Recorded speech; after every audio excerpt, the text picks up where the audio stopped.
அழகரே, நமக்கு எத்தனை மணிக்கு பஸ்? 8 மணி பஸ்ப்பா. ஆண்டாளுக்கு அவளுக்கு 8 மணி பஸ் தான். 8 மணி பஸ்ஸா? அவளும் நம்ம கூட தான்ப்பா வரா. அதான் ஒண்ணு சேர்ந்தாச்சுல்ல. அதெல்லாம் சரிதான்ப்பா. எல்லாரும் ஒரே பஸ்ல ஒண்ணா வரத ஊருக்குள்ள எவனாவது பார்த்துட்டு உங்க அக்கா கிட்டயும் அம்மா கிட்டயும் போட்டு கொடுத்துட்டானா? ஏம்பா, ஆண்டாள நம்ம வீட்டுக்கே கூட்டு வர போறேன். பஸ் எல்லாம் ஒரு மேட்டரா? என்னது வீட்டுக்கா? என்னது வீட்டுக்கா? ஏய், ஏன் எல்லாரும் இப்படி டென்ஷனா வரீங்க? ஆண்டாளிங்க பொண்டாட்டி, அவளை ஏன் வீட்டுக்கு தானே கூட்டு போறேன், அவ்வளவுதானே? அது இல்ல அழகரு. நானும் இப்போதைக்கு வேண்டாம் தான் மாமா சொல்றேன். இவன் தான் நீ வந்தே ஆகணும்னு பிடிவாதம் பிடிக்கிறான். பா, சுத்தியில வச்சு தட்டிக்கிட்டே இருந்தோம்னா மலையெல்லாம் உடைக்க முடியாது. பாம்பு வச்சாதான் சும்மா வெடிச்சு சதுறேன். எப்ப வீட்டுல பேசி எப்ப சம்மதத்தை வாங்குறது? இப்படி அதிரடியா போய் நின்னாதான் ஆனால் பறக்க. என்னமோப்பா, ஆண்டாள் நம்ம வீட்டுக்கு வந்தா சரிதான். அதெல்லாம் நான் பாத்துக்கிறேன்ப்பா. ஒரே ஒரு ரிக்வஸ்டா. என்னப்பா? நீங்க 8 மணி பஸ்ஸுக்கே வாங்க, நான் 4 மணி பஸ்ஸை பிடிச்சு போய் நிலைமையை சரி பண்ணி வைக்கிறேன். மாப்ள, அப்பாவுக்கு வயிறு எந்த அளவுக்கு பெருசோ அந்த அளவுக்கு வடிவம் மாமல பயமும் பெருசா இருக்கு. பொண்டாட்டி பேர சொன்னா டரியல அவர் அப்படியே. ஆண்டாளு, நான் இருக்கேன். ஆண்டாளு, தைரியமா இரு.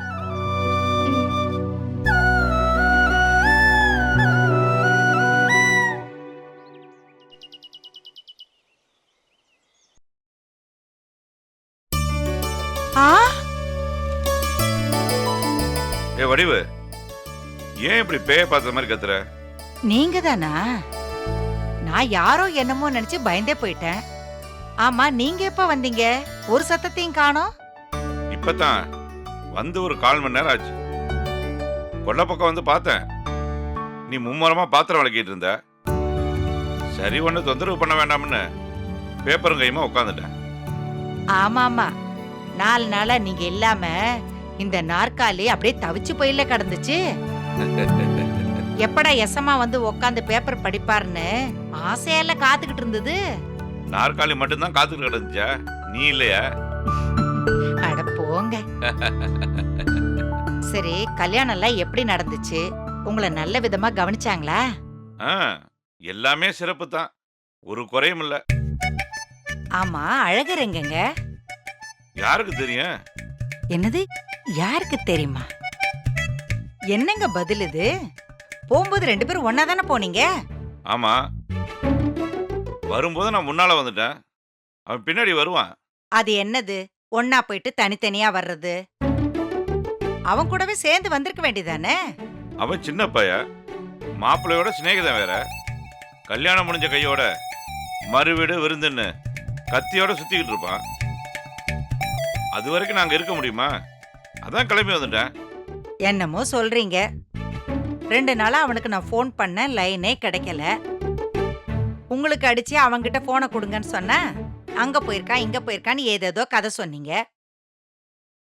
போன இடத்துல புள்ளைய அக்கறையா பாத்துக்கிறத விட உங்களுக்கு அப்படி என்னங்க வேலை? ஆமா, அவன் பச்சை பிள்ளை பாரு, என் நேரமும் இடுப்புல தூக்கி வச்சு அலையறதுக்கு. அவனுக்கு எல்லா விவரமும் தெரியும். அவனை நினைச்சு நீ நானும் பயப்பட தேவையில்லை. சரி, உடனே மூஞ்ச தூக்கி வச்சுக்காத. இந்தா, இதுல அல்வா இருக்கு, எடுத்துக்க. என்னங்க இது புது பழக்கம்? புதுசாலாம் ஒன்றும் இல்லை. ஒரு ஊருக்கு போனோம்னா அந்த ஊர்ல ஃபேமஸா இருக்கிறத வாங்கிட்டு வர்றது தானே. திருநெல்வேலி வரைக்கும் போயிட்டு அல்வா வாங்காம வரலாமா? பிள்ளைங்களுக்கு கொடுத்துட்டு நீயும் சாப்பிடு. ஆமா, எங்க வீட்டுல யாரையும் காண? ரேவதி ஊர்ல இருந்து அவ ஃப்ரெண்டு வந்திருக்கான்னு பாக்க போயிருக்கா. கனகு டைலர் கடை வரைக்கும் போயிருக்கா. ஆர்ச்சாமி? ஆர்ச்சாமியும் அண்ணமும் உள்ளதான் இருக்காங்க. ஆர்ச்சாமி, ஆர்ச்சாமி.